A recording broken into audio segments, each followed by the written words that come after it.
রব্বুল আলামিন আমাদেরকে এই দুনিয়াতে তার গোলামি করার জন্য পাঠিয়েছেন। আল্লাহর গোলামির মধ্যে সফলতা আল্লাহ তাআলার হুকুম আহকাম মেনে চলার মাধ্যমেই দুনিয়া আখিরাতের সফলতা। যেই আয়াতখানা আপনাদের খেদমতে তিলাওয়াত করেছি, আমরা তো আল্লাহর গোলাম। বলে গোলামের কিন্তু কোনো ইচ্ছা নাই, গোলামের ইচ্ছাটাও প্রতিফলিত হবে মনিবের ইচ্ছা অনুযায়ী। গোলাম মনিবের আদেশ মানার পর যদি গোলামকে মনিব কিছু দেয়, এটা মনিবের বড় দয়া, মনিব দিতে বাধ্য নয়। অনুরূপ ভাবে আমরা কার গোলাম? জোরে বলেন। অনেকে মনে করে স্বাধীনতার মধ্যেই মনে হয় সফলতা। সব ক্ষেত্রে স্বাধীনতার মধ্যে সফলতা নাই। কিছু ক্ষেত্রে গোলামির মধ্যে সফলতা আছে, কিছু ক্ষেত্রে গোলামির মধ্যে দাম আছে। মনে করেন আকাশ দিয়ে এক ঝাঁক সুন্দর টিয়া পাখি উড়ে যাচ্ছে, এক বন্ধু আর এক বন্ধুরে বলে, দেখছোস কত ভালো দেখা যায়, সুন্দর লাগতেছে। ওই বন্ধু এবার বলে, যা তোর কাছে সবগুলা বেচা দিলাম মাত্র 100 টাকা। কে কিনবে? কিনবে কেউ? দূর বেড়া, 5 টাকা দিয়েও তো আমি এই পাখি কিনবো না। ওই পাখিটাই যদি খাঁচায় আবদ্ধ করে কারো সামনে আনা হয়, 10,000 টাকা দিয়া কিনবে। এই জন্য কিছু কিছু ক্ষেত্রে আজাদির দাম নাই, বলে গোলামির দাম। আমরা যদি আল্লাহর গোলাম হয়ে যাই তাহলেই মূলত আমাদের দাম। নারী হোক পুরুষ হোক, গোলামি হবে কার? জোরে বলে। আল্লাহ তাআলার গোলামি করতে হবে। এজন্য পরিপূর্ণভাবে আল্লাহর গোলামি যদি কোনো ব্যক্তি করে, অনেকে মনে করে আল্লাহর হুকুম আহকাম মেনে চললে শুধু মনে হয় আখিরাতে লাভ। এই চিন্তা যারা করে এটা ভুল। বরং কেউ যদি আল্লাহর গোলামি করে তাহলে আল্লাহ তাআলা দুনিয়া আখিরাত উভয় জাহানে তাকে প্রতিদান দেয়। এজন্য কোন ব্যক্তি যদি আল্লাহর কাছ থেকে দুনিয়া আখিরাত উভয় জাহানের প্রতিদান চায়, নারী হোক অথবা পুরুষ, আল্লাহ তাআলা জানায় দেন, মান আমিলা সালিহাম মিন যাকারিন আও উনসা ওয়া হুয়া মুমিন। যেই নারী অথবা পুরুষ নেক আমল করে আর সে মুমিন। আল্লাহ তাআলা বলেন, মুমিন নারী অথবা পুরুষ যদি আমলে সালেহ করে, আল্লাহ তাআলা ওই নারী অথবা পুরুষের জন্য 2 ধরনের পুরস্কার প্রতিদান দেওয়ার ঘোষণা দিয়েছে। কয় ধরনের? 2 ধরনের। এক ধরনের প্রতিদান আল্লাহ দিবেন দুনিয়ায়, আর এক ধরনের প্রতিদান দিবেন আল্লাহ আখিরাতে।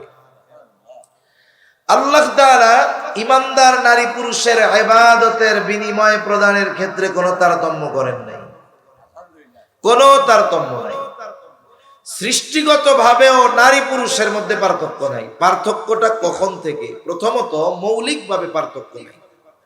মৌলিকভাবে পার্থক্য নাই মানে, মনে করেন আমি আছি, আপনারাও এইখানে আছেন। অনেকে মাহফিলে আসছেন, তার বাড়িতে তার জন্য বিছানা তৈরি করে রাখছে, তার কন্যা অথবা তার স্ত্রী বিছানা রেডি করে রাখছে। কেন? মাহফিল থেকে যাওয়ার পরপরই যেন সে শুয়ে পড়তে পারে। আল্লাহ না করুন যদি এখানে আসাই তার শেষ আশা হয়, দেহ থেকে যদি রূহটা বের হয়ে যায়, যেই বিছানা তার জন্য তৈরি করে রাখা হয়েছিল, বাকি রাতের বাকি অংশ ওই বিছানায় তাকে শুইতে দেওয়া হবে। তার টাকার কেনা, তার টাকার খাট, তার টাকার তোশক, চাদর, বালিশ, কম্বল। কি করবে? তারে লাশের খাটিয়ায় বাইরে শোয়া রাখবে, বাকিরা ভেতরেই থাকবে। তার মানে আমার আপনার এই দেহের বডির দাম ততক্ষণ, বলে রূহ আছে যতক্ষণ, ঠিক কিনা? তাহলে মানুষের মূল কি? বলে মূল হলো রূহ। মূল কি? জোরে বলেন। রূহ। আল্লাহ তাআলা এই রূহের পরিচয় দিতে গিয়ে কিন্তু নারী পুরুষ পার্থক্য তারতম্য করেন না। আবার দেখুন, সকল রূহ আল্লাহ একজন থেকে বানিয়েছেন, তবে নারী পুরুষ আল্লাহ 2 জন থেকে বানিয়েছেন। আল্লাহ তাআলা কোরআনুল কারীমের সূরাতুন নিসার প্রথম আয়াতে আল্লাহ তাআলা বলেন, ইয়া আইয়ুহান নাসু ইত্তাকু রাব্বাকুমুল্লাযী খালাকাকুম মিন নাফসিন ওয়াহিদা ওয়া খালাকা মিনহা যাওজাহা ওয়া বাথা মিনহুমা রিজালান কাসীরান ওয়া নিসা। আল্লাহ রাব্বুল আলামিন বলেন, হে মানব সম্প্রদায়, ইত্তাকু রাব্বাকুম, তোমরা তোমাদের রবকে ভয় করো। কোন রব? আল্লাযী,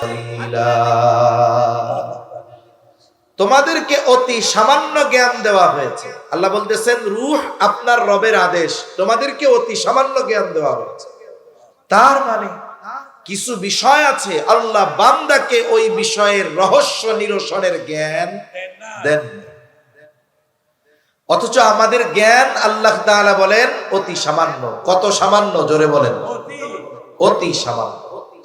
কত সামান্য? তাফসীর থেকে একটা ঘটনা শোনাই, কষ্ট হচ্ছে না তো আপনাদের? হযরত মূসা আলাইহিস সালাতু ওয়াস সালাম, কোরআনুল কারীমে কয়েকটা শিক্ষা সফরের ঘটনা আছে। এখনকার শিক্ষা সফর এটা তো সুশিক্ষা না, কুশিক্ষার সফর হয়। বিভিন্ন অঞ্চল থেকে কক্সবাজারে আসে না শিক্ষা সফরের নামে, কি শিখে? গোনা শিখে। নীলগিরি যায়, কি শিখে?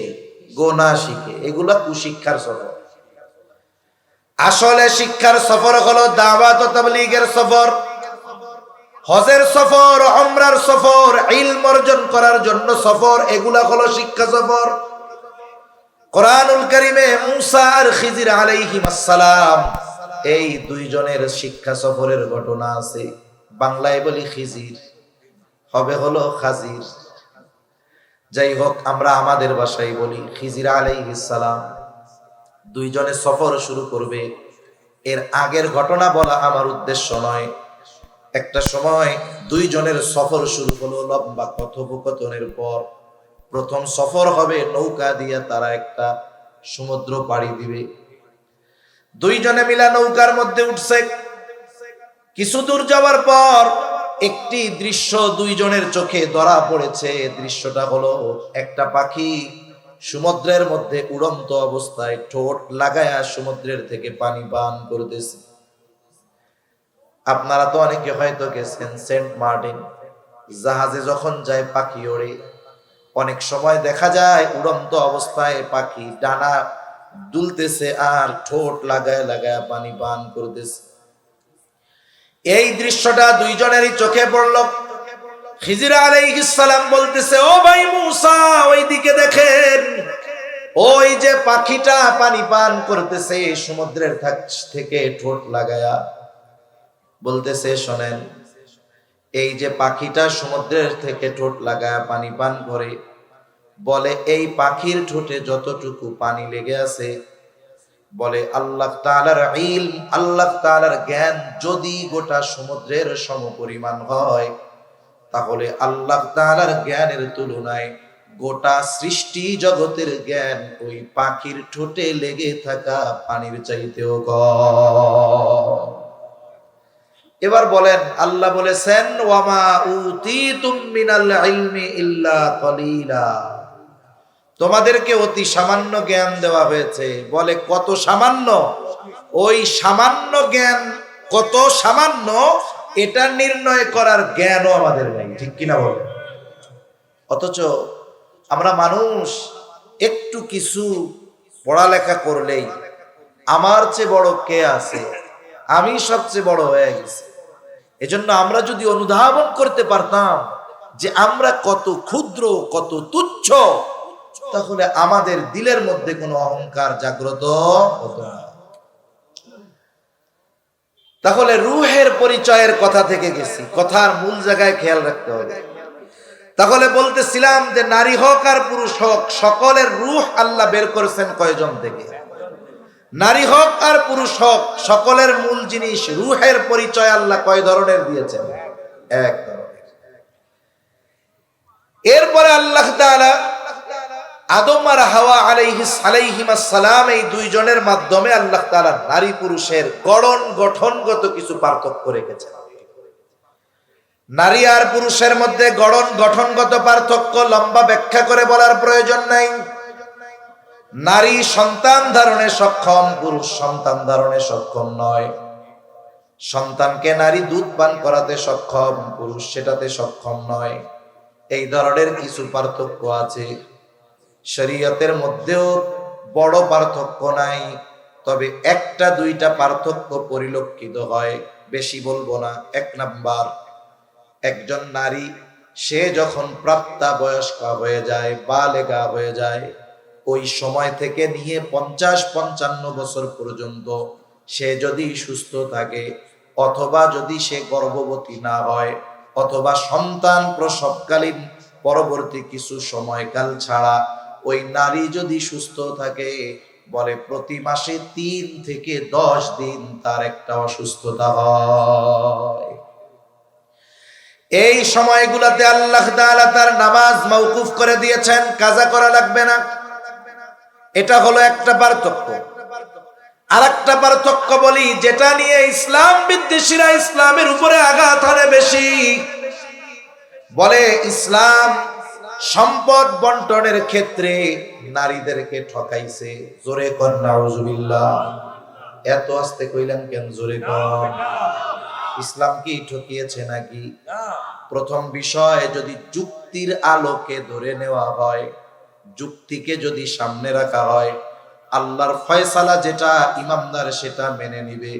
তবে যুক্তির আলোকে এটাই বাস্তবতা যে নারীকে যে পুরুষের অর্ধেক দেওয়া হয়েছে, এটা বেশি দেওয়া হয়েছে। কেন কেন? যুক্তি বলে তো পাওয়ার কথা ছিল না, এরপরে আল্লাহ দিছে, এটাই সিদ্ধান্ত। কোন কারণে? যুক্তি কেন বলে? আপনি আমাকে শরীয়তে এমন একটা খাত দেখান, এমন একটা জায়গা দেখান, যেই জায়গায় নারীকে টাকা পয়সা ব্যয় করার জন্য ইসলাম বাধ্য করেছে। দেখান, আছে? একটাও আছে? একটাও আছে? তাইলে যার ব্যয় নাই তার টাকার দরকার। পুরুষের ব্যয়ের খাতের শেষ আছে? শরীয়ত কোন জায়গায় বাধ্য করছে যে এই নারী, তুমি তোমার স্বামীর খোরপোশ সব দিয়া ব্যবস্থা তোমার করতে হবে? বলছে কোনদিন? শরীয়ত কোন মেয়েকে বলছে যে তুমি তোমার বাবার সব খরচ চালাতে বাধ্য? বলছে? বলে নাই। যুক্তি বলে যে তাইলে তো তার পাওয়ার কথা ছিল না। যুক্তি তো বাদ, আমরা আইন মানিকা, সিদ্ধান্ত মানিকা আল্লাহর। যারা বলে ইসলাম নারীকে ঠকিয়েছে, আসলে তারা ইসলাম পূর্ববর্তীকালীন নারীর অবস্থা জানে। ওই সময় তো নারীর সম্পদের অধিকার তো বহুদূর বেঁচে থাকারই অধিকার ছিল না।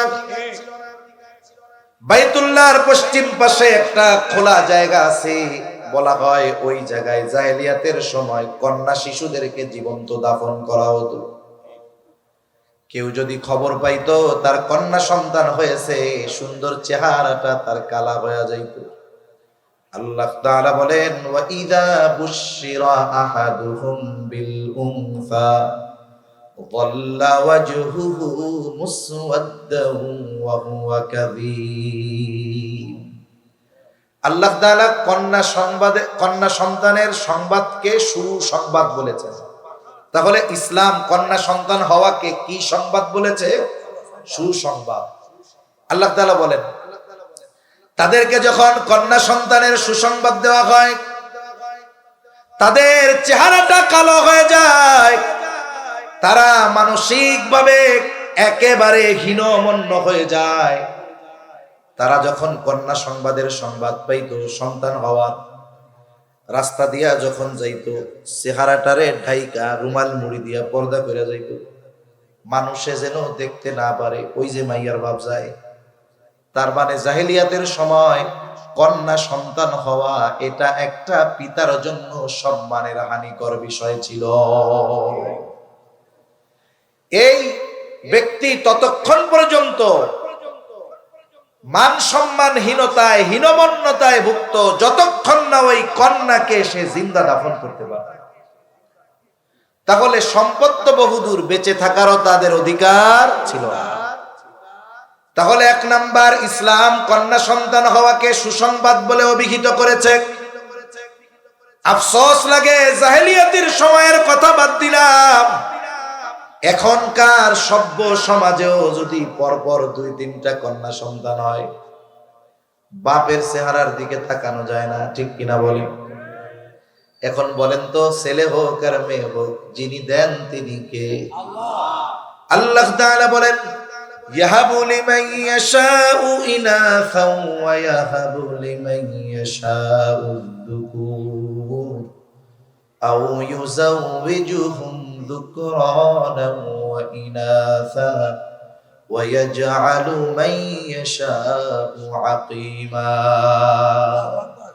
আল্লাহ তাআলা যাকে চান তাকে কন্যা সন্তান দেন, যাকে চান তাকে ছেলে দেন, যাকে চান আল্লাহ উভয়টাই দেন, যাকে চান আল্লাহ তাআলা তাকে বন্ধা বানায় রাখেন, কোনো সন্তানই দেন না। তাহলে ছেলে হওয়া মেয়ে হওয়া কার সিদ্ধান্ত? জোরে বলেন। এখন যদি কেউ কন্যা সন্তান হওয়ার পরে বেজার হয়ে যায়, তাহলে সে কার সিদ্ধান্তের উপরে অসন্তুষ্ট হয়? আরো জোরে বলেন কার? এখন আসেন, এটা তো ঈমানের কথা। এবার হলো লজিক কি বলে, সায়েন্স কি বলে, চিকিৎসা বিজ্ঞান বলে।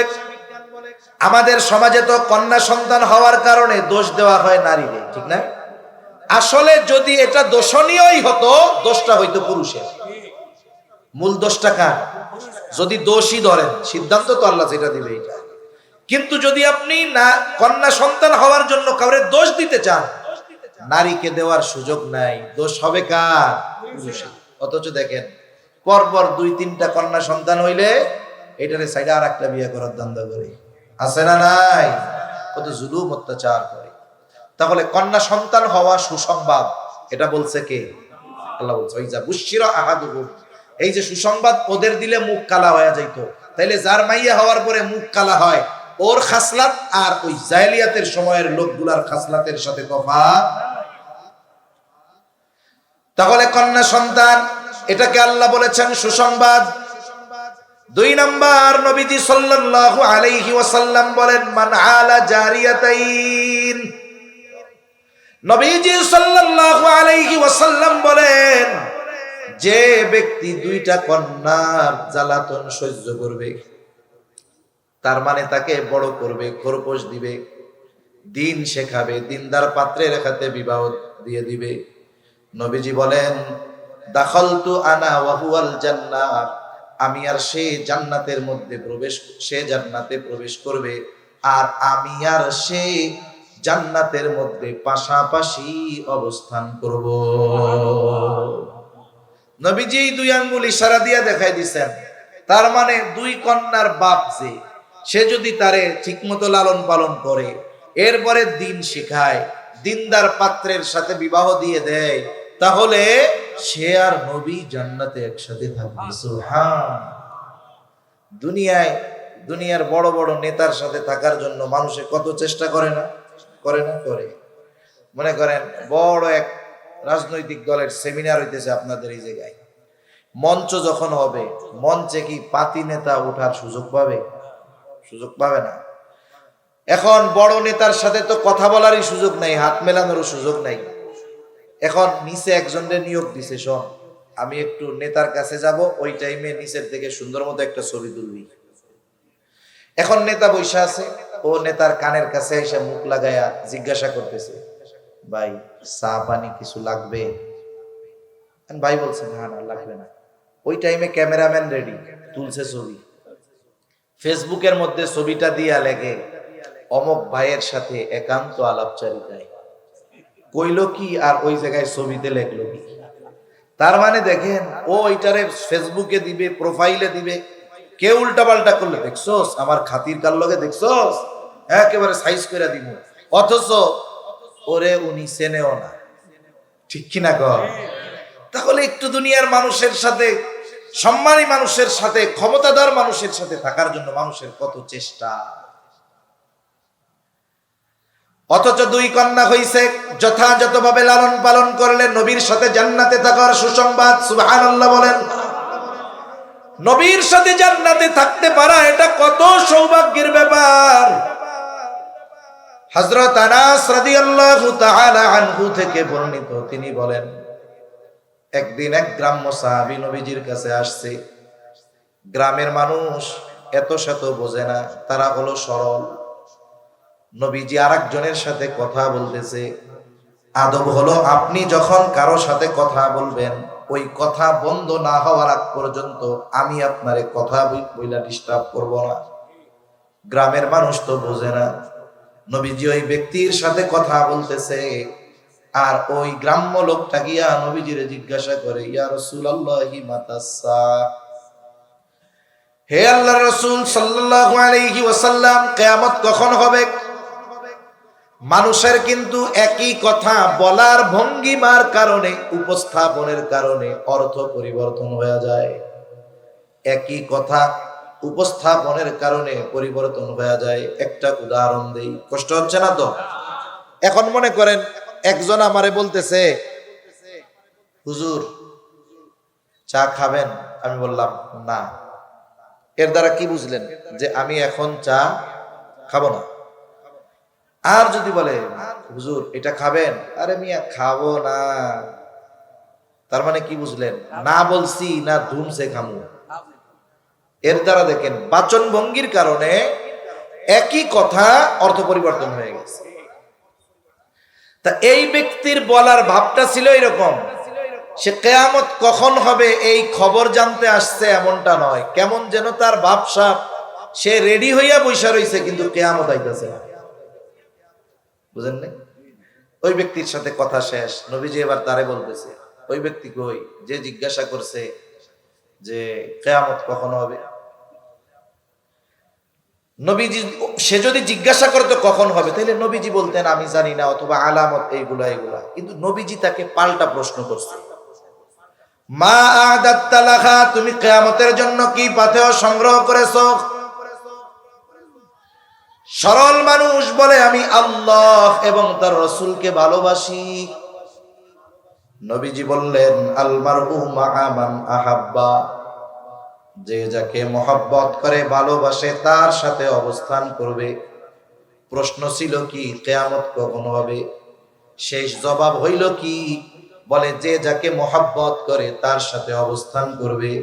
তার মানে ওই ব্যক্তি প্রশ্ন করেছে একটা, কিন্তু উদ্দেশ্য ছিল তার আরেকটা। হযরত আনাস রাদিয়াল্লাহু তাআলা আনহু বলেন, নবীজির মুখে যখন এই কথা শুনলাম, যে যাকে মহব্বত করে তার সাথে অবস্থান করবে, তিনি বলেন এই কথা নবীজির মুখে শুনে আমরা এতটা খুশি হয়েছি, ইসলাম গ্রহণের পরে আর কোনো কথায় এত খুশি আমরা হই না। আমরা তো জান্নাতে যাওয়ার চিন্তা করি, সাহাবায়ে কেরাম চিন্তা করতো জান্নাতে যে জামু ওই জায়গা কি নবীরে দেখতে পারবো? তাদের চিন্তা ছিল নবীর সাথে থাকতে পারবো কিনা। তাহলে দুই কন্যার বাপ যে, তার জান্নাতে নবীর সাথে থাকার সুযোগ আছে না নাই? তিরমিজির হাদিস, নবীজি সাল্লাল্লাহু আলাইহি ওয়াসাল্লাম বলেন, যার তিনটা কন্যা অথবা তিনটা ভগ্নী আছে, বোন আছে, এদেরকে দিন শিখাইছে, দিনদার পাত্রের সাথে বিবাহ দিয়ে দিছে, কিয়ামতের দিন এই তিন কন্যা তার জন্য জাহান্নাম থেকে আড়াল হয়ে দাঁড়াবে। জাহান্নামে যাওয়ার ক্ষেত্রে অন্তরায় হয়ে যাবে। যদি পিতা গুনাহগার হয়, এই কন্যা সন্তানগুলো তার জান্নাতে যাওয়ার ক্ষেত্রে দেয়াল হয়ে দাঁড়িয়ে যাবে। এখন বলেন, ইসলাম নারীর হক সম্মান প্রতিষ্ঠা করেছে, ঠিক কিনা বলেন? যারা বলতে চায় ইসলামে নারীর অধিকার নাই, আমি বলি ইসলামের আগেই নারীর অধিকার ছিল না। এরপরে দেখেন, ইসলাম তো নারীকে দিয়েছে পুরুষের অর্ধেক, কিন্তু নারীর ক্ষেত্রে কোন জায়গায় খরচ করাকে ইসলাম বাধ্য করে নাই। একটা মেয়ে যখন জন্ম নেয়, সর্বপ্রথম তার পরিচয় হয় সে কারো না কারো কন্যা, ঠিক কিনা বলেন? বাবার ঘরে মেয়ে যখন থাকে, বলে যতদিন মেয়ের বিবাহ না হবে ততদিন ওই মেয়ের খরচ চালাতে বাধ্য বাবা। 20 বছর হয়েছে বিয়া হয় না, খরচ চালাতে বাধ্য বাবা। 25 বছর 30 বছর বিবাহ হয় না, খরচ চালাতে বাধ্য তার পিতা। তার মানে মেয়ের খরচ চালাতে বাধ্য পিতা কতদিন? বলে বিবাহ না হবে যতদিন। এখন ছেলের ক্ষেত্রে কতদিন পিতা বাধ্য? বলে ছেলে যতদিন না বালক থাকবে, বালেক হয়ে যাওয়ার পর ওই ছেলের খরচ চালাতে পিতা বাধ্য নয়। বালেক কতদিনে হয়? 18 বছরে না। আহাদুল বুলুগ বালেক হওয়ার সর্বশেষ সময়সীমা হলো 15 বছর। কত বছর? ইংরেজি হিসাবে না, আরবি হিসাবে 15 বছর। তাহলে ইংরেজি হিসাবে কতদিন হয়? বলে 14 বছর 7 মাসের মতো হয়। একটা ছেলের যখন 14 বছর 7 মাস হয়ে যায় তখন তাকে আর নাবালক বলার কোনো সুযোগ নাই। এর আগেও বালেক হয়ে যেতে পারে, 11 বছরে হয়ে যেতে পারে, 12 বছরে হতে পারে, 13তে হতে পারে।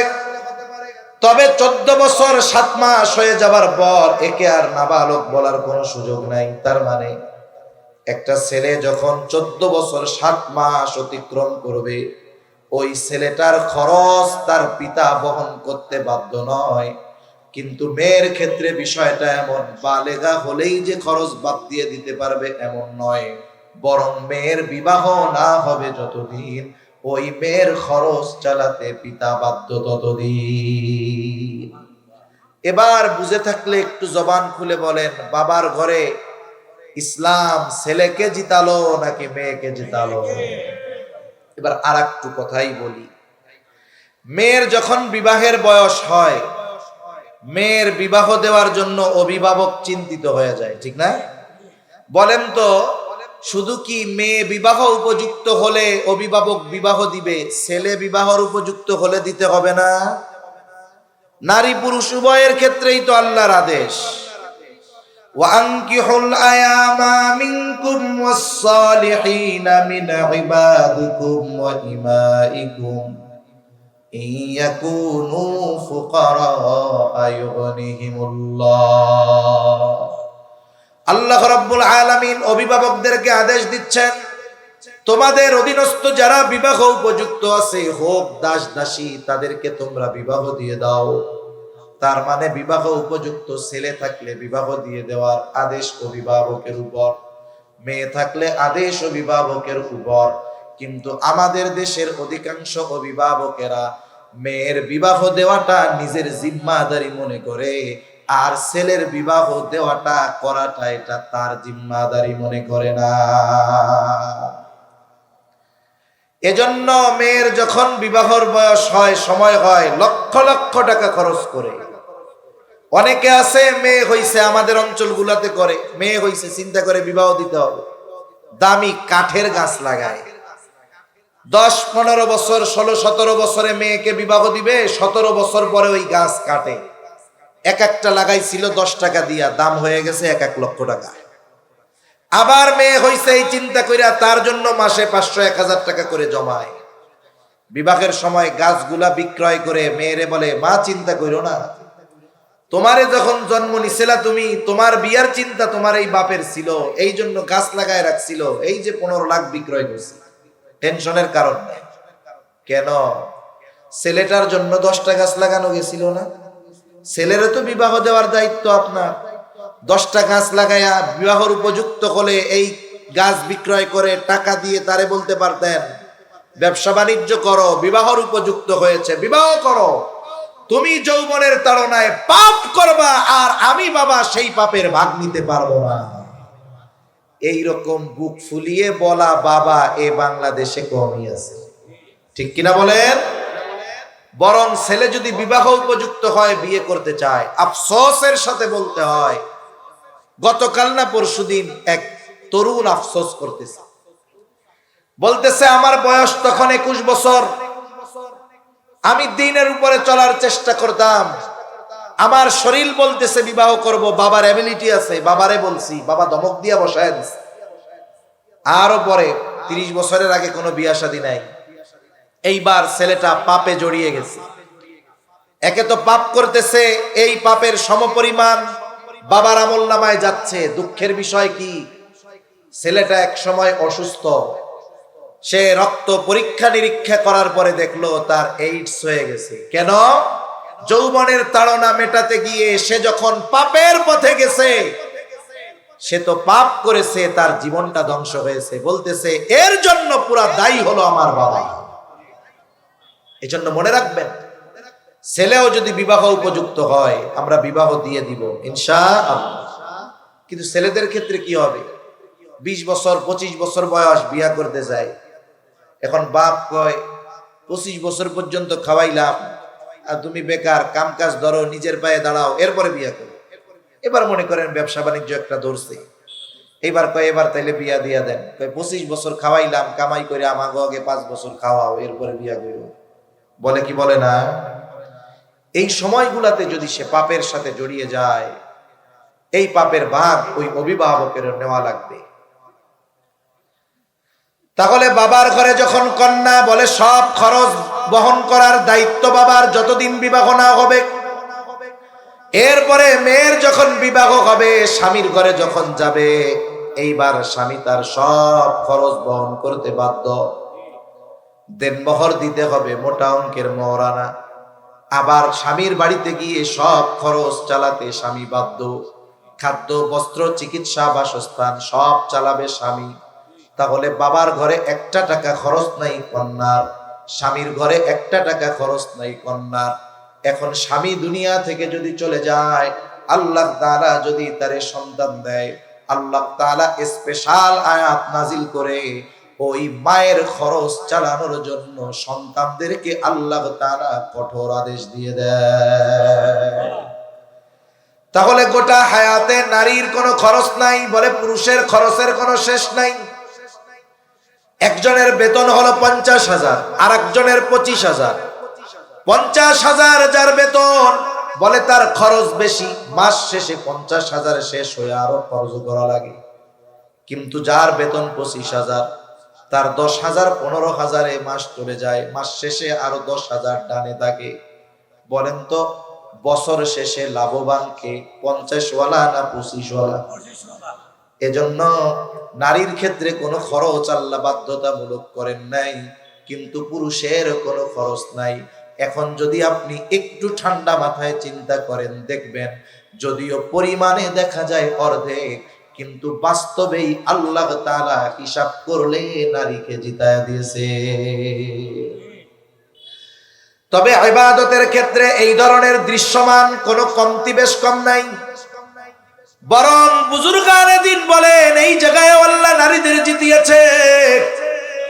একজন পুরুষ যদি ইচ্ছা করে, বাসায় নফল নামাজ পড়ার পরিবেশ নাই, সে মসজিদে চলে আসতে পারে। নারী মন চাইলেই পারে না। তবে দেখুন, নারী গৃহস্থলী কাজ করে, স্বামীর জন্য রান্না করে, স্বামীর কাপড় চোপড় ধুইয়া দেয়, শ্বশুর শাশুড়ির খেদমত করে, সন্তান লালন পালন করে, আত্মীয় স্বজন আসলে মেহমানদারি করে, রান্না করে।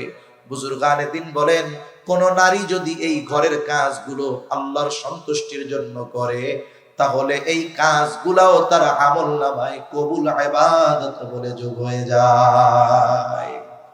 অথচ পুরুষ মসজিদে আইসা নামাজ পড়লো, কবুল হতেও পারে নাও পারে। আর উনি ঘরে আল্লাহর সন্তুষ্টির জন্য স্বামীর খেদমতের নিয়তে রান্না করছে, বলে এইটাও ওনার আমলনামায় কবুল ইবাদত বলে যোগ হয়ে যায়। তাহলে আসেন, লম্বা হয়ে যাচ্ছে কথা। আল্লাহ তাআলা কি বলেন? মান আমিলা সালিহাম মিন যাকারিন আও উনসা ওয়া হুয়া মুমিন। আল্লাহ তাআলা বলেন, ইমানদার নারী অথবা পুরুষ যদি আমলে সালেহ করে, তাহলে আল্লাহ তাআলা দুনিয়া আখিরাত উভয় জাহানে যদি পুরস্কার পেতে চায়, 1 নাম্বার শর্ত দিয়েছেন ঈমান। কি জোরে বলেন, আরো জোরে বলেন কি? আল্লাহ তাআলা বলেন ঈমান হলো সবচেয়ে দামি সম্পদ। আল্লাহ বলেন, ইন্নাল্লাযীনা আমানু ওয়া আমিলুস সালিহাতি কানাত লাহুম জান্নাতুল ফিরদাউসি নুজুলা।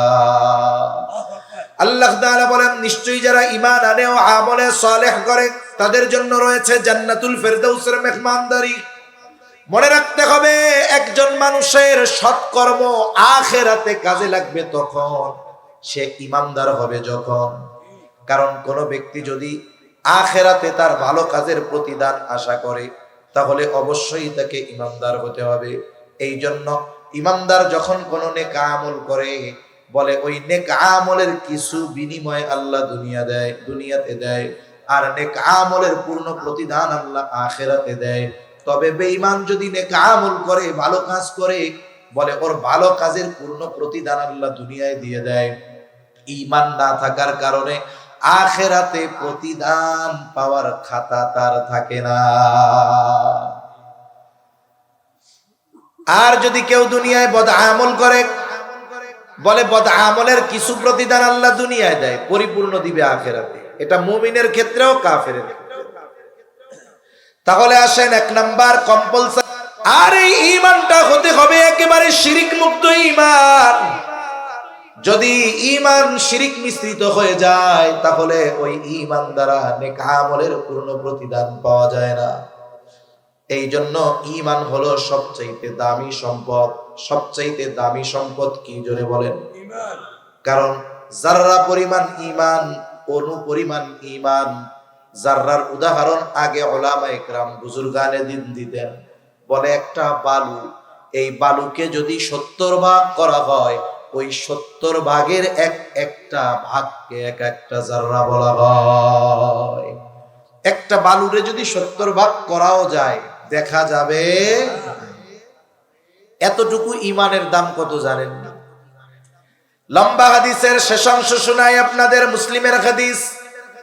নবীজি বলেন, কারো অন্তরে যদি যাররা পরিমাণ কল্যাণ থাকে, এখানে কল্যাণ দ্বারা উদ্দেশ্য ঈমান, ওই লোকটা যদি পাপের কারণে জাহান্নামীও হয়ে যায়, আল্লাহ তাআলা শাস্তি ভোগ করার পরে ওই যাররা পরিমাণ ঈমানের বদৌলতে একটা সময় জাহান্নাম থেকে তাকে নাজাত দিয়ে জান্নাত দিয়ে দিবে। বলে জান্নাত কতটুকু? বলে যার জান্নাতটা সবচাইতে ছোট হবে, তার জান্নাতটা হবে কমপক্ষে এই দুনিয়ার 10 গুণ। তাহলে যাররা পরিমাণ ঈমানের দাম হলো এই 10টা দুনিয়ার সমপরিমাণ জান্নাতের চাইতেও বেশি। এজন্য মনে রাখবেন, আল্লাহর কাছে দোয়া করা, আল্লাহুম্মা হাব্বিব ইলাইনাল ঈমান ওয়া যায়্যিনহু ফি কুলুবিনা ওয়া কাররিহ ইলাইনাল কুফরা ওয়াল ফুসুকা ওয়াল ইসয়ান। এভাবে আল্লাহ তাআলার কাছে ঈমান যেন সবচেয়ে প্রিয় হয় আমার কাছে, এই দোয়া আল্লাহর কাছে করব তো কমপক্ষে এতটুকু, আল্লাহুম্মা হাব্বিব ইলাইনাল ঈমান। প্রত্যেকটা দোয়ায় যেন এটা থাকে। আপনারা আমরা তো বুঝি না, কিন্তু গোটা বাংলাদেশ নয়, গোটা দুনিয়া ব্যাপী ধর্মত্যাগের এক হিড়িক পড়েছে। মানুষ ঈমানের মূল্য বুঝতে পারতেছে না। এমনও ঘটনা ঘটতেছে, হাফেজ মাওলানা মুফতি হয়ে গেছে, কিন্তু শয়তানের ধোঁকায় পড়ে হেদায়েত বঞ্চিত হয়ে যাচ্ছে, ঈমান বঞ্চিত হয়ে যাচ্ছে। এজন্য আমরা আল্লাহর কাছে দোয়া করব, আল্লাহ আপনি আমাদের নিকটে ঈমানকে সবচেয়ে প্রিয় বানায়া দেন। তাহলে 1 নাম্বার দরকার শিরিক মুক্ত ঈমান, 2 নাম্বার আমলে সালেহ। বুজুর্গানে দিন বলেন, ঈমান তো ঠিক আছে, আমলটা যদি আল্লাহর কাছে কবুল হয় তাইলেই না বিশুদ্ধ আমল হলো। এখন আমল যদি বিশুদ্ধ করতে হয়, বুজুর্গানে দিন কিছু শর্তের কথা বলেন। আমি অল্প সময়ের মধ্যে কয়েকটা শর্তের কথা বইলা আলোচনা শেষ করে দিব, অনেক সময় হয়ে গেছে। আল্লাহ তাআলার কাছে কোনো আমল যদি কবুল করাতে হয়, 1 নাম্বার যেটা দরকার সেটার নাম হলো ইখলাস। ইখলাস দরকার, নিয়তের বিশুদ্ধতা দরকার, যে আমি আমার এই আমলটা একমাত্র কার জন্য করতেছি। আমল যদি পাহাড় পরিমাণ হয়, আল্লাহর জন্য যদি না হয়, আমলের দাম নাই। আমল যদি একেবারে ক্ষুদ্র হয়, যদি আল্লাহর জন্য হয়, ওই আমল আল্লাহ তাআলার কাছে অনেক দামি। কারণ প্রসিদ্ধ হাদিস, জিহাদের ময়দানে জিহাদ করে জীবন দিয়ে দিছে, সম্পদ দান করেছে, ইলম অর্জন করেছে, এত কষ্ট করেছে, জীবন পর্যন্ত দিয়ে দিয়েছে। তবে এই লড়াই আল্লাহর জন্য না হওয়ার কারণে ওইটা তো আল্লাহ কবুল করেনি নাই, বরং উল্টা তার জাহান্নামে যাওয়ার কারণ হয়েছে। এই জন্য আমার আপনার জীবনের সবচাইতে ছোট নেক আমলটাও একমাত্র যার জন্য করব তিনি কে? তাহলে 1 নাম্বার ইখলাস, 2 নাম্বার সুন্নাত। যে কোনো আমল এটা হবে নবীজির পদ্ধতিতে। বলে এই দুনিয়াতে এমন কোন ইবাদত নাই যেটার পদ্ধতি নবীজি দেখান নাই, বরং সুন্নাত তো হলো এমন এক পরশ পাথর, দুনিয়ার কাজের সাথে লাগায়া দিলে এটা ইবাদত হয়ে যায়। সুবহানাল্লাহ। এই যে লাইট জ্বলে, আমাদের ঘরেও জ্বলে, রাতের বেলায় আমরা লাইট বন্ধ করে ঘুমাই, ঠিক না? নবীজি বলেন তোমরা যখন রাতে ঘুমাইবা বাতি বন্ধ করে ঘুমাইবা। তখন তো তেলের বাতি বা মোমের বাতি ছিল। এক নাম্বার বিষয় বলে ওই বাতি যদি জ্বলন্ত থাকে, ইঁদুর বিড়াল দৌড় দিয়া যদি ওই বাতিটা ফালায় দেয়, কাপড়ে যদি লাগে আগুন ধরে যাবে, জানমালের ক্ষতি হবে। দুই নাম্বার, বিনা কারণে জ্বালায় রাখলে অপচয় হবে। ইন্নাল মুবাদদিরিনা কানু ইখওয়ানাশ শায়াতিন, অপচয়কারী শয়তানের ভাই। বলে আপনি যদি লাইট সারা রাত জ্বালায় রাখেন বিনা কারণে অপচয় হবে। তার মানে নবীজি বাতি বন্ধ করে ঘুমাইতে বলছেন। আপনার তেলের বাতি নাই কিন্তু কারেন্টের বাতি আছে, বন্ধ তো আপনি করবেনই। আপনি আপনার বাসায় এই কথাটা বইলা দিবেন, দেখো লাইটটা যখন বন্ধ করবা নিয়ত করবা যে নবীজি লাইট বন্ধ কইরা ঘুমাইতে বলছে, বিসমিল্লাহ। তাহলে কি হবে? এই যে সুইচ টিপ দেওয়া হলো বাতি নেভানোর জন্য, কেন নবী বলেছে, বলে এটাও কবুল ইবাদত হয়ে যায়। দেখেন স্বাভাবিক বিছানায় যখন আমরা শুই, বলে এমনিই ঝাড়ু দেয়, বিছানা ঝাড়া দেয় না? অথচ বিছানা ঝাড়ু দেওয়ার ব্যাপারে নবীজির গুরুত্ব কত দিয়েছেন। নবীজি সাল্লাল্লাহু আলাইহি ওয়াসাল্লাম বলেন রাতে শোয়ার পূর্বে বিছানা ঝাড়ু দাও। গুরুত্ব বোঝাতে গিয়ে নবীজি বলেন কমপক্ষে লুঙ্গির নিচ দিয়া হইলেও ঝাড়ু দিয়া দাও। মানে লুঙ্গি দিয়াই দিতে হবে এমন না, গুরুত্ব বোঝানোর জন্য নবীজি বলতেছে। আপনার ঘরে আপনার ঘরওয়ালি আপনার কন্যা বিছানা ঝাড়ু দেয়, স্বাভাবিক, একটু বইলা দিবেন শোনো, ঝাড়ুটা যখন দিবা শুধু নিয়ত করবা এটা নবীজি বলেছেন বিছানা ঝাড়ু দিয়া ঘুমাইতে, বিসমিল্লাহ। তাহলে এই দুনিয়ার কাজটা নবীর তরিকায় হওয়ার কারণে বিছানা ঝাড়ু দেওয়াটাও ইবাদত হয়ে যায়। তাইলে বিছানা ঝাড়ু দেওয়ার সুন্নাত তরিকা যেখানে আছে, তাইলে ইবাদত, নামাজ, রোজা, হজ, যাকাত সহ যত ইবাদত আছে এগুলার পদ্ধতি নবীজি জানায়া দিবেন না? এজন্য ইবাদত হবে নবীজির তরিকায়, সুন্নাত মতে। 3 নাম্বার গুরুত্বপূর্ণ একটি পয়েন্ট, বলে আপনি আমি ইবাদত করব, ওই ইবাদতের মাসলা মাসাইল জানতে হবে। এখানেই আসলো ইলমের কথা। ইলম, তলাবুল ইলমি ফরিদাতুন আলা কুল্লি মুসলিম, দ্বীনি ইলম শিক্ষা করা প্রত্যেক মুসলমান নরনারীর উপরে ফরজ। দ্বীনি ইলমের দুইটা স্তর, বলে একটা হলো ফরজে আইন আর একটা হলো ফরজে কিফায়া। ফরজে কিফায়া কারে বলে আমরা সকলে কম বেশি জানি। এক এলাকায় একজন মানুষ মারা গেছে, কেউ দাফন কাফনের দায়িত্ব নেয় না, জানাজা হয় না, বলে সবগুলা গুনাহগার হবে। কিন্তু কয়েকজন ব্যক্তি যদি ওই এলাকার ওই কাজগুলো করে, সবার উপর থেকে দায়িত্ব আদায় হয়ে যাবে, ঠিক না? এটা হলো ফরজে কিফায়া। আর ফরজে আইন যেটা, যেমন জানাজার নামাজ আপনার এলাকার কয়েকজন পড়লে আপনারও হয়ে যাবে, কিন্তু ফজরের নামাজ আপনি যদি ইমাম সাহেব আর মুয়াজ্জিন রেখে অনেক কাম করেন, আমার 2 রাকাত পড়ে দিন, হবে? তার মানে ওইটা আপনার নিজের আদায় করতে হবে। ফজরের নামাজ আপনার জন্য ফরজে আইন। তাহলে দ্বীনি ইলমের দুইটা স্তর, একটা ফরজে কিফায়া, ফরজে আইন। ফরজে আইন হলো যেটা প্রত্যেক মুসলমান নরনারীর জন্য জানা ফরজ। এখন মনে করেন নামাজ আমার জন্য আপনার জন্য ফরজ, নামাজের সকল মাসলা মাসাইল জানাও ফরজ। এখন যদি না জানা হয় ক্ষতিটা কি একটু খেয়াল করেন।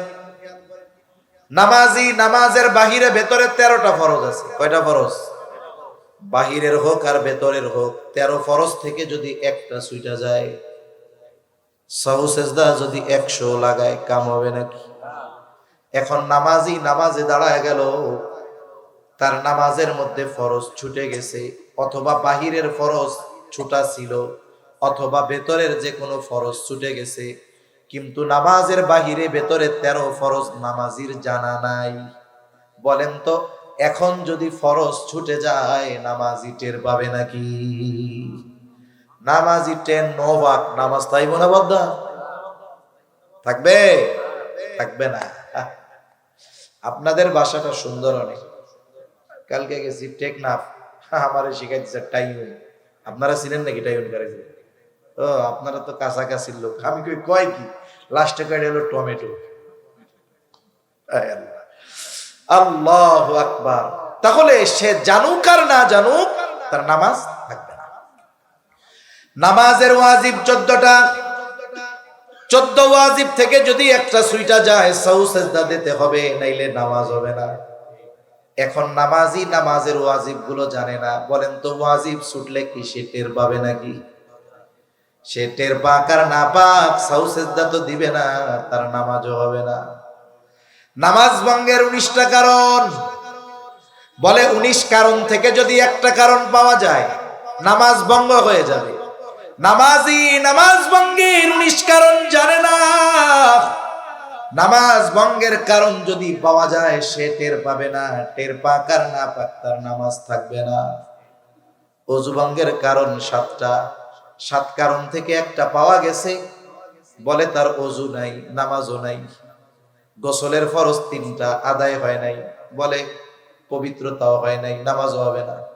ওযুর ফরজ আদায় হয় নাই, কাজ হবে না। তাহলে চিন্তা করে দেখেন এই মাসলা মাসাইল গুলো আমাদের জন্য কত জরুরি। অনেক নামাজি পাওয়া যাবে যুগের পর যুগ নামাজ পড়তেছে, হইতেছে না, কিন্তু সে টেরও পাইতেছে না। পাবে কেমনে? মাসলা মাসাইল শেখার জন্য মাদ্রাসায় ভর্তি হওয়ার দরকার ছিল, হইতে পারে নাই, যাক গেল। এরপরে দাওয়াত ও তাবলীগে সময় দিতে বলা হইল উলামা ইকরামের সাথে পরামর্শ কইরা, সেখানেও যায় নাই। আচ্ছা জান নাই, তাহলে এক কাম করেন, এই যে উলামা ইকরাম, আমি শুরুতেই বলছি এই মাহফিলের দ্বারা আপনাদের কি বুঝাইতে চায় ওনারা। এখানে তো কথা শুনে আমল হবে, ওনারাও সেই কথাগুলা জানে। আরেকটা জিনিস বুঝাইতে চায়। আরেকটা জিনিস কি বুঝাইতে চায়? যে শুনেন, বাইরের হুজুর আইসা আপনাকে শুধু শুনাইতেছে, বিষয়টা এমন না। আপনারাও আন্তরিকতার সাথে কিছু যদি না জানেন আমাদের কাছে আসেন, আমরা জানাইয়া দিব। আপনাদের প্রতি যে তারা আন্তরিক, আপনাদের প্রতি যে তাদের দরদ আছে, এটা বোঝানোর জন্য এই আয়োজন। এটা আওয়াম মানুষ বুঝুক আর না বুঝুক, এটা বাস্তবতা। এখন আপনার সময় নাই 3 চিল্লায় যাওয়া। সকাল 8টা থেকে সন্ধ্যা পর্যন্ত কাজকর্ম করেন। এশার নামাজের পর ইমাম সাহেবরে গিয়া বলেন, আপনার মসজিদের ইমাম সাহেবকে গিয়ে যদি আপনি বলেন যে এক কাজ করেন, আমরা তো জরুরতে দিন ইলম যতটুকু জানা জরুরি এটা তো আমরা জানি না, আমাদের তো তাবলীগে সময় দেওয়ার মতো সুযোগ নাই, মাদ্রাসায় ভর্তি হওয়ার সুযোগ নাই, হুজুর আমাদেরকে এশার পরে আধা ঘন্টা সময় দিয়ে ধারাবাহিকভাবে আস্তে আস্তে মূল জিনিসগুলো একটু শেখায় দেন। কোন ইমাম বলবে যে আমি পারবো না? কেউ বলবে? আপনারা কি কেউ বলবেন? কেউ বলবে না। স্বতঃস্ফূর্ত ভাবে আগ্রহের সাথে শেখাবে। কিন্তু কেন শিখতে চায় না জানেন? কেন চায় না? আমাকে ঢাকা শহরে গল্প কই আপনাকে, কষ্ট হইতেছে না তো? এখন এক মসজিদে কোন ইমাম গেলে টিকে না, যে ইমামই যাক কয়দিন পরে চলে যায়। এখন আমাদের এক ভাই ছিল, উনি যাইয়া ওইখান থেকে আর বাইর হয় না। তো জিজ্ঞাসা করলাম, ভাই এই মসজিদ এলাকায় মার্কা মারা যে হুজুরি আসুক টিকে না, তা আপনি টিকলেন কেমন? সিস্টেম আছে। কি করছেন? কয় আমি আইসা প্রথম দিনই মুসল্লিদের বলছি যে যেহেতু নামাজ আমি পড়াই, আপনারা পড়েন, আমার দায়িত্ব হলো আপনাদেরকে মাসলা মাসাইল সব শেখানো। কয় যেটা ফটর ফটর করে ওরে দাঁড়া করাই দিচ্ছি, দোয়াই বুনুত করে। ফটর ফটর বন্ধ হয়ে গেছে। ফটর ফটর কি হয়ে গেছে? পরের দিন হেতে আমার রুমে আরো হাদিয়া লই আসে। এটা আমার বড় মুরিদ। এখন আমরা কি চিন্তা করি, আমি যে দোয়াই কুনুত পারি না, আমার যে সূরা ফাতিহা শুদ্ধ নাই, এটা যদি আমার ইমাম জানে তাইলে আমার গলার উঁচু থাকবে নাকি? ইজ্জত বাঁচাইতে গিয়া সূরা শুদ্ধ করে নাই। নামাজ ভঙ্গের 19 কারণের প্রথমটা হইল নামাজে অশুদ্ধ পড়া। ঠিক কিনা কোন? ইমামের পেছনে যেমন তেমন চালাই দিলেন, কিন্তু নিজে যেটি পড়েন এটি যাইব কোন? এজন্য কি দরকার? ইমামের সাথে লজ্জা না করে বলেন তো, এই যে কেরাতে অশুদ্ধ হলো, নামাজগুলো তো হবে না, কোনো সন্দেহ আছে? এখন নামাজ হইল না, আখেরাতে জান্নাত দিয়া দিবে, কি কন? মুগুর আছে না নাই? এখন আপনি তো দুনিয়ায় লজ্জা করে ইমাম সাহেবের কাছে যান নাই যে আমার অশুদ্ধ পড়া, যদি যাই না যায় ইজ্জত থাকবো? এখন বলেন, আখেরাতে তো সাইজ খাওয়া লাগবে, আখেরাতে সাইজ খাওয়া ভালো না দুনিয়া একটু লজ্জা পাওয়া ভালো? এই তো দুনিয়া একটু লজ্জা আমি পাই না, অসুবিধা কি? ইমাম সাহেবের কাছে গিয়ে আমি শিখে নিলাম, এই যে রোজার মাস আসতেছে, কোরআন নাজিলের মাস, যারা আমরা আছি সাধারণ, আমরা কমপক্ষে চেষ্টা করব সূরা ফাতিহাটা শুদ্ধভাবে, সাথে সাথে কমপক্ষে আরো 4টা সূরা শুদ্ধভাবে ইমাম সাহেব হুজুরের কাছ থেকে শিখে নেওয়া, মাসলা মাসাইল গুলো জানা, কোনটা ফরজ কোনটা ওয়াজিব এগুলো জানা, কি করলে ওযু ভেঙে যাবে, ওযুর ফরজ কি, গোসলের ফরজ কি, তাহারাত সম্পৃক্ত মাসলা মাসাইল গুলো জানা খুব জরুরি। কারণ তাহারাতের পরবর্তীতেই না ইবাদত। আপনার যদি তাহারাত পবিত্রতা অর্জন না হয় তাহলে ইবাদতই তো হবে। এজন্য এই মাসালাগুলো জানার দরকার আছে না নাই? ইমাম সাহেবদের কাছ থেকে আমরা জানবো তো ইনশাআল্লাহ। তাহলে এই ইলম হলো ইবাদত কবুলের অন্যতম শর্ত। 4 নম্বর সর্বশেষ শর্ত, বলে খাবারটা হালাল হইতে হবে। খাবার কি হইতে হবে? এখন একজনের খাবার হালাল কিন্তু উপার্জন হারাম হবে না, উপার্জনটাও হালাল হতে হবে, কাসবে হালাল এটাও ইবাদত। আল্লাহর নবী বলেন, কাসবুল হালালি ফরিদাতুম বাদাল ফরিদা, ফরজ ইবাদতের পরে অন্যতম ফরজ ইবাদত হলো হালাল উপার্জন করা। এজন্য বুজুর্গানে দিন বলেন, কোন ব্যক্তি যদি 5 ওয়াক্ত নামাজ যথাযথভাবে আদায় করে, নফল ইবাদত করতে পারে না, কিন্তু সে হালাল উপার্জনের নিয়তে হালাল কর্ম করে, বলে তার এই হালাল উপার্জনের নিয়তে হালাল কর্ম এটাও তার আমল নামায় ইবাদত বলে যোগ হয়ে যায়। এজন্য দেখেন, এই যে ব্যবসায়ী ব্যবসা করতেছে, বড় বাজার, তাই না? এই ব্যবসাটাও ইবাদত হবে, তবে শর্ত 2টা, একটা হলো সত্যবাদিতা আর একটা হলো আমানতদারিতা। এই 2 শর্তের আলোকে যদি ব্যবসায়ী ব্যবসা করে, সেও নবীর সাথে জান্নাতে থাকবে, সুবহানাল্লাহ।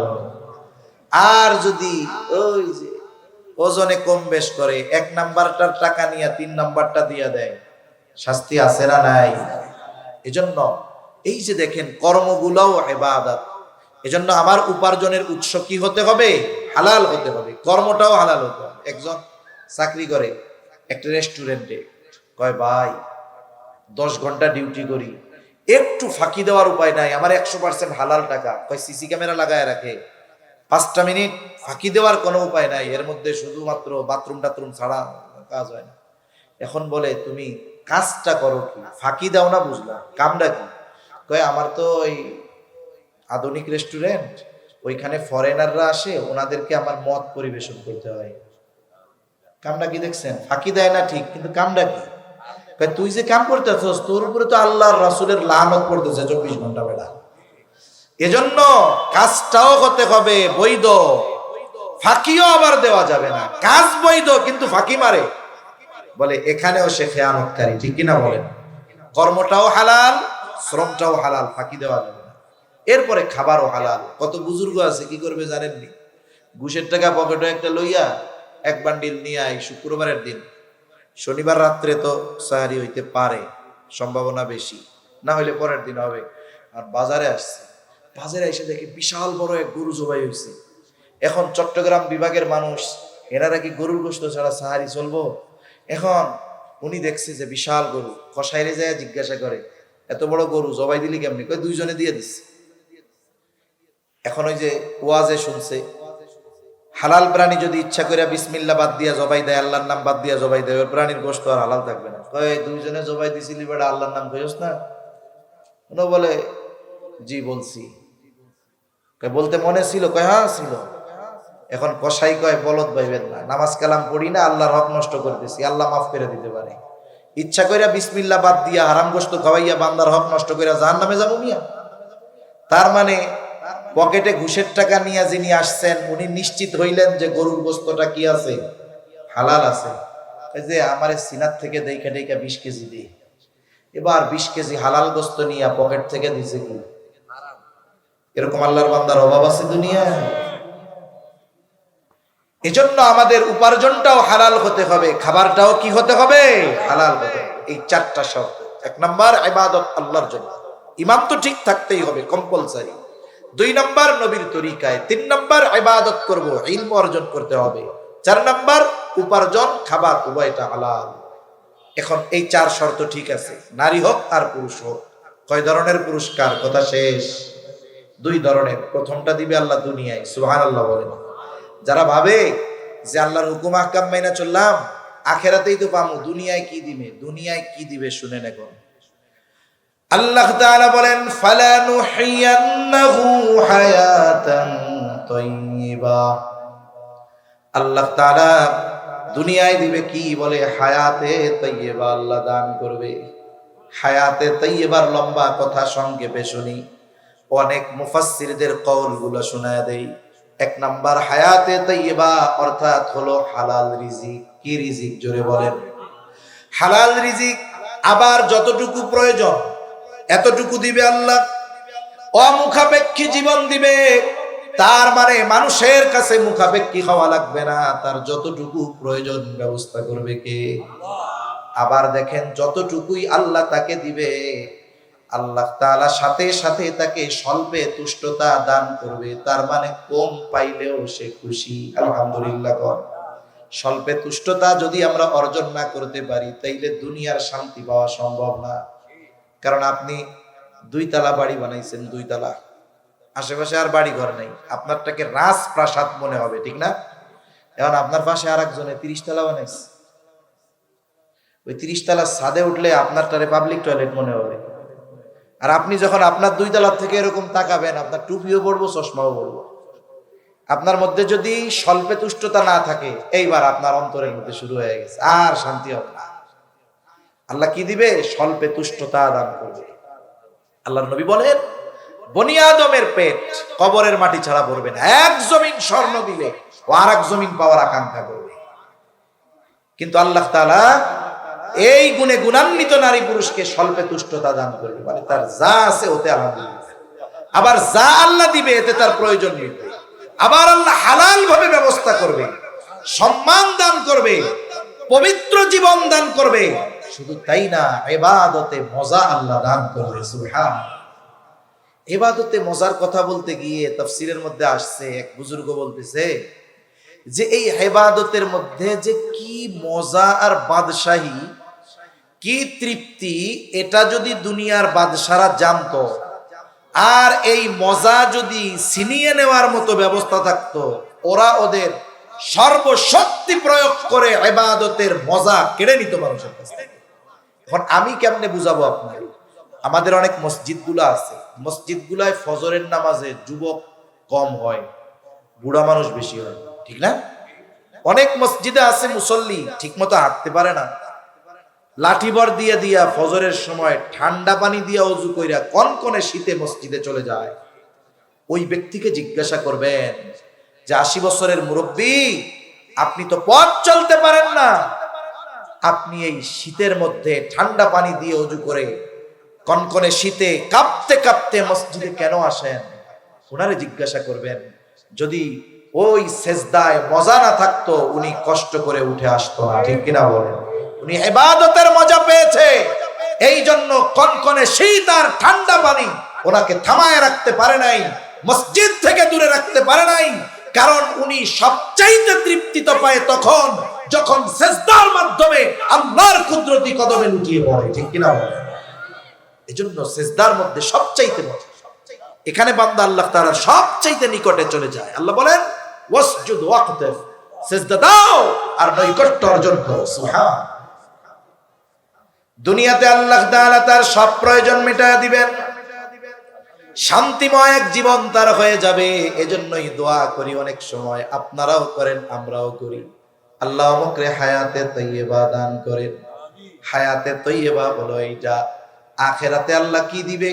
বলে দুনিয়ায় যেই আমল আমরা করি 1000 বছর যদিও হায়াত পাইতাম, গোটা সময়টাও যদি ইবাদতে কাটাইতাম, আল্লাহ দুনিয়ায় যেই নিয়ামত দিয়েছে ওই ইবাদতের মাধ্যমে এই নিয়ামতের মূল্য পরিশোধ করা যাইত না। এজন্য আমার আপনার ইবাদতের মাধ্যমে, ইবাদতের দ্বারা, ইবাদতের বিনিময়ে জান্নাত পাওয়া অসম্ভব। কিন্তু শর্ত ঠিক রেখে যদি কেউ আমল করে যায়, আল্লাহ তাআলা জানায় দেন ওয়ালা নাজজিয়ান্নাহুম আজরাহুম বিআহসানি মা কানু ইয়ামালুন। বলে ওই ইমানদার নারী পুরুষ দুনিয়ায় যে আমল করেছে তার চাইতে অতি উত্তম প্রতিদান আল্লাহ তাআলা তাকে আখিরাতে দান করবে। আর সেটাই তো হলো সেই জান্নাত। ওই দিনটাই তো তার সেই সফলতার দিন। ওই দিন সে হয়ে যাবে সফল। কে? ফামান যুহজিহা আনিন নার ওয়া উদখিলাল জান্নাতা ফাকাদ ফাজ। তাকে তো জান্নাতে প্রবেশ করানো হবে।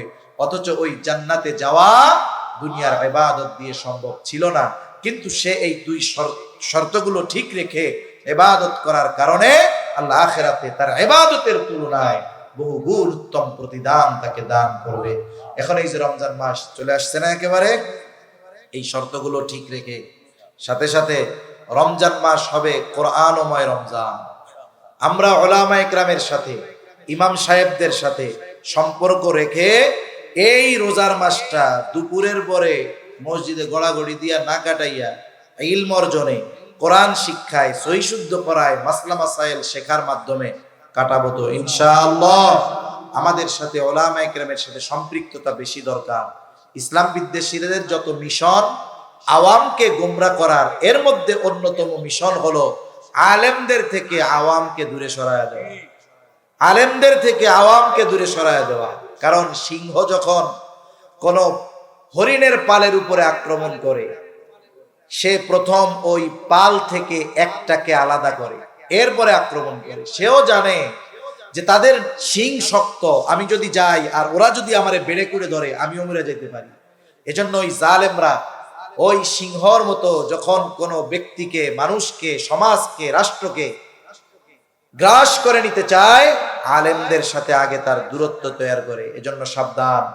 আমাদের সম্পৃক্ততা, আমাদের সহমর্মিতা উলামা ইকরামের সাথে, ইমামদের সাথে আরো বাড়াবো, বলেন ইনশাআল্লাহ। আল্লাহ সুবহানাহু ওয়া তাআলা যে কথাগুলো বললাম, আমলের কথাগুলো আমাদের আমল করার তৌফিক দান করেন। প্রয়োজনীয় কথাগুলো স্মরণ রাখার তৌফিক আল্লাহ দান করেন। আমিন। ওয়া আখিরু দাওয়ানা আনিল হামদুলিল্লাহি রাব্বিল আলামিন। আসসালামু আলাইকুম ওয়া রাহমাতুল্লাহি ওয়া বারাকাতুহু।